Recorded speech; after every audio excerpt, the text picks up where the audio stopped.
Priya Manikchand said the classrooms, especially in this COVID-19 period, when information and teaching can flow from one to many using the equipment installed.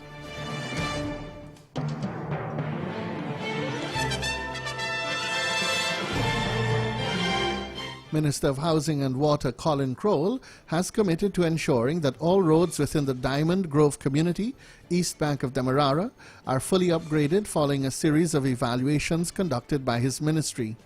The minister made this announcement during an outreach at the Diamond Market tarmac on Thursday. According to Minister Crowell, not only will residents benefit from new roads, but also rehabilitated thoroughfares.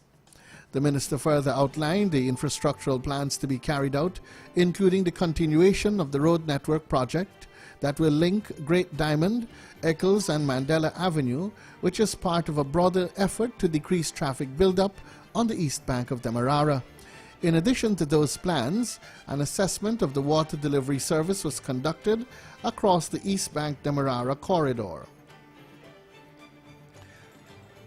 And based on the assessment, another well will be drilled to supplement the current treatment plant in Diamond, and this will be alongside a new well to be drilled at Perseverance on the east bank of Demerara.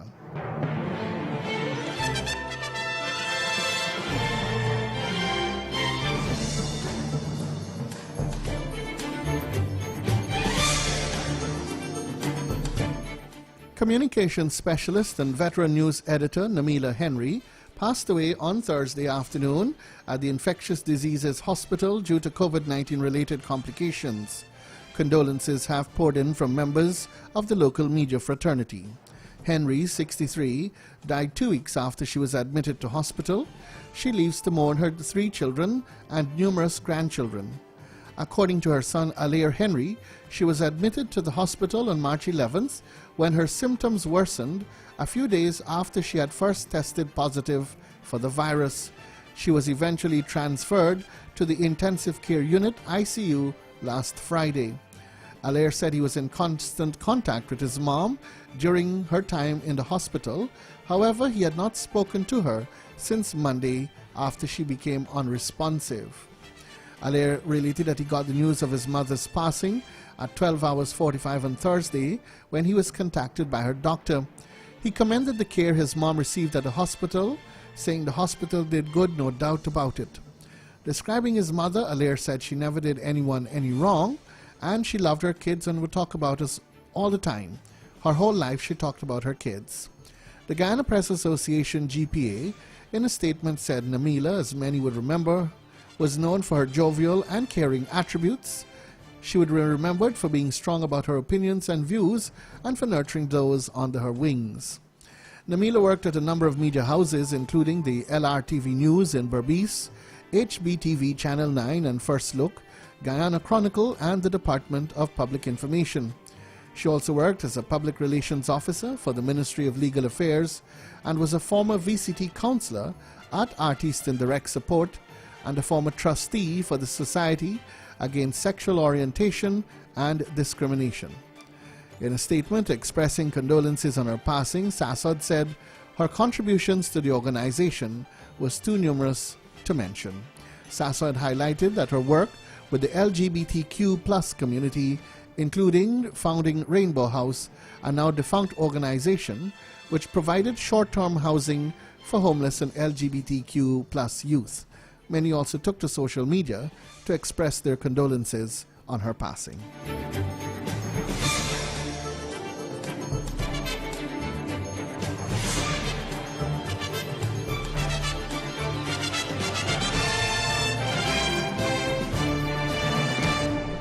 And now regional news. The Argentine government formalized its withdrawal from the so-called Lima Group on Wednesday, considering that the actions promoted by that bloc at the international level have not led to anything seeking to isolate the government of Venezuela and its representatives. This was reported by the Foreign Ministry led by Felipe Sola through a press release released on Wednesday afternoon. In addition to Argentina, which is now formalizing its withdrawal from the bloc, the Lima Group is made up of 13 other countries on the continent: Brazil, Canada, Chile, Colombia, Costa Rica, Guatemala, Honduras, Mexico, Panama, Paraguay, Peru, Guyana, and St. Lucia. In the text with which it announced the decision, the Foreign Ministry indicated that the participation of a sector of the Venezuelan opposition as one more member of the Lima Group has led to the adoption of positions that our government has not been able to and cannot support.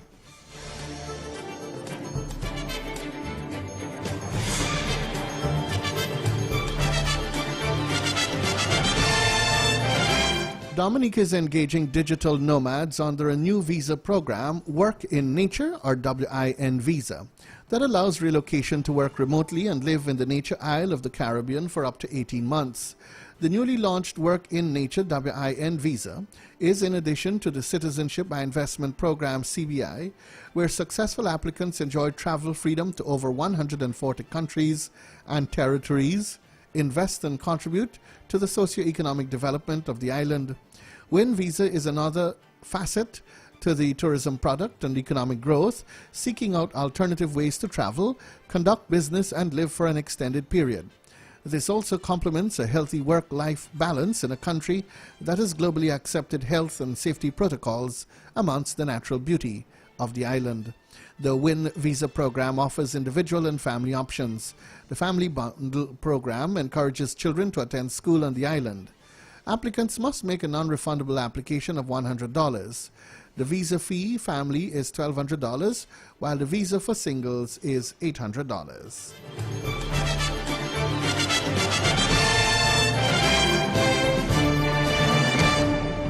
International news now.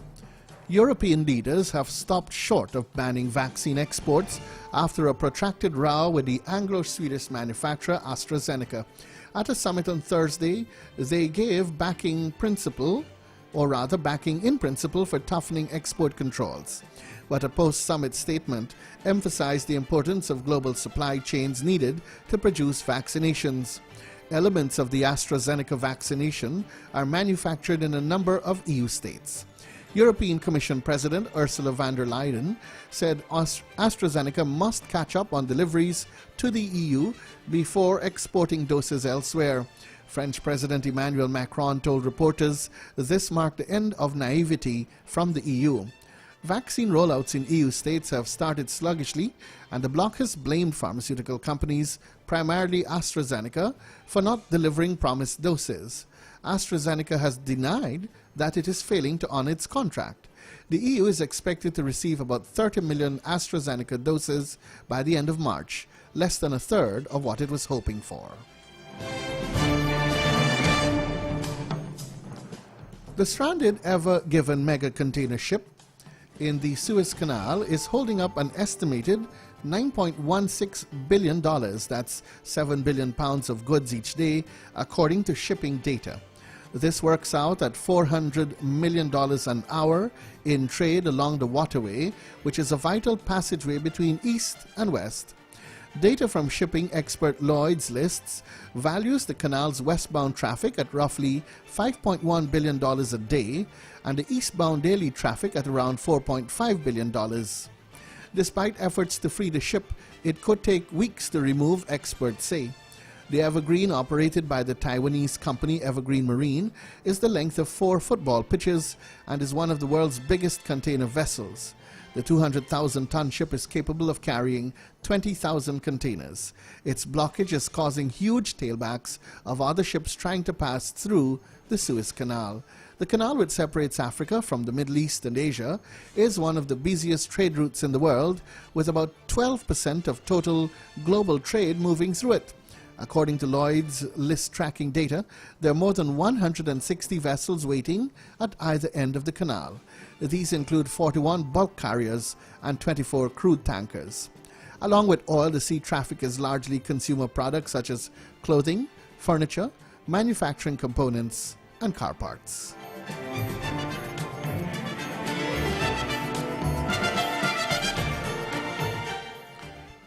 A forthcoming documentary on Tina Turner's life is her farewell to fans, according to her husband. The 2-part film, which premieres this weekend, charts her rise to fame, as well as her abusive marriage to Ike Turner and her resurrection as a rock icon in the 1980s. Although she hasn't toured since 2009, the singer recently published memoirs and launched a musical about her life.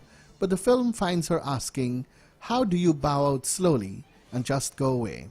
Director Dan Lindsay said the singer had envisioned the documentary as her final word. He quoted her as saying, "I appreciate all of this love for me, but I am done. I am tired. I just want to live in retirement." Turner's husband, the former music executive Edwin Bach, described the documentary as the star's goodbye, saying, "This is it, closure." Simply called Tina, the film will be broadcast on HBO in the United States and Sky Documentaries in the UK this weekend. Woven around a candid interview with the 81-year-old, it tracks the singer's rise from a self-described girl from the cotton fields to one of the most recognizable names in music. From the first 15 years of her career, the singer was inextricably linked with Ike Turner, with whom she scored hits like Nutbush City Limits, Proud Mary, and River Deep, Mountain High. It was Ike who changed her name from Anna Mae Bullock to Tina Turner, a decision he took without her knowledge, presaging years of controlling and abusive behavior in their marriage. In the film, she describes how he would beat her before having sex and then force her to go out on stage and perform. She tells filmmakers, "I was living a life of death." She attempted suicide before leaving the marriage in 1976, the documentary reveals. After striking out on her own, she became one of the biggest selling artists of the 1980s and 90s, with hits like What's Love Got to Do With It, Private Dancer, and The Best. That established a narrative that the singer had overcome her problems, but the filmmakers discovered that the reality was more complicated. We now turn our attention to the world of sport. The Golden Jaguars' 2022 FIFA World Cup campaign got off to a rocky start when they went down 3-0 to Trinidad and Tobago in the Dominican Republic last night. Levi Garcia opened the Trinidadians' account in the 7th minute after he slipped by Cadell Daniel and placed his right-footed shot past Akil Clark in goal at the first post. Sheldon Batu in the 15th minute was lucky enough to beat Clark for Guyana's second goal. That's Trinidad's second goal, rather. Clark would then show his goalkeeping skills when he saved Jovan Jones from the penalty mark when Treon Bob fouled Ryan Telfer in the 18th. However, Clark would blunder at the back when there was a breakdown in communication with Terence Van Kooten, which saw Telfer easily tucked in Trinidad's third goal in the 44th minute. Keanu Marsh-Brown, Callum Harriott, Bob and Emery Welshman had their few chances either saved, coming off the woodwork, or going just wide of the mark. The last time Guyana lost 3-0 to Trinidad was on November 15, 2011, in the 2014 FIFA World Cup. That game was of no consequence since Guyana had won 2-1 4 days prior at the Guyana National Stadium to knock TNT out of the qualifiers. Prior to 2011, we lost 3-0 to Trinidad and Tobago in 2008, and then before that, April of 1997. The last time Guyana defeated Trinidad was November 11, 2011, in the 2014 FIFA Brazil World Cup qualifiers. Prior to that, Guyana won 4-2 in Port of Spain on August 20th, 1978. The Golden Jaguars have lost 15 of their 23 meetings against Trinidad, winning 2 and drawing 6. Guyana will next face the Bahamas on March 30th in the Dominican Republic. And finally, Germany's players wore T-shirts to show support for Qatar migrant workers before their 2022 World Cup qualifying win over Iceland on Thursday. The starting side each wore a black shirt with one letter in white on it that spelled out human rights. It follows Norway players wearing T-shirts bearing the message human rights on and off the pitch, before facing Gibraltar on Wednesday. The World Cup is scheduled to get underway in Qatar on the 21st of November next year. Germany midfielder Leon Goretzka, who scored the side's opening goal in a 3-0 win in Duisburg, said, "We have the World Cup coming up, and there will be discussions about it. We wanted to show we're not ignoring that. We have a large reach, and we can use it to set an example for the values we want to stand for." After Wednesday's protest, football's world governing body FIFA said Norway will not face disciplinary proceedings, adding that it believes in the freedom of speech and in the power of football as a force for good. And that's your newscast this Friday morning, the 26th of March, 2021, with special credits to Guyana Chronicle, Caribbean News Global, and the BBC. For these stories and more, do visit our website at www.realfmgy.com.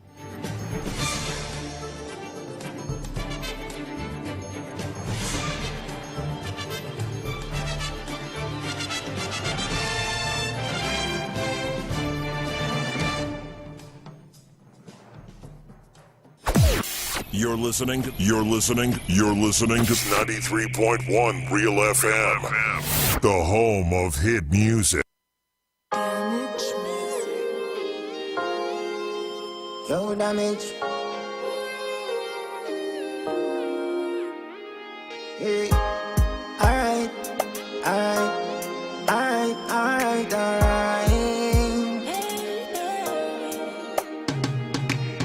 Hello, daddy. No, you never recognize. Got to see you again. No, God, what a surprise. Me turn big man, you know.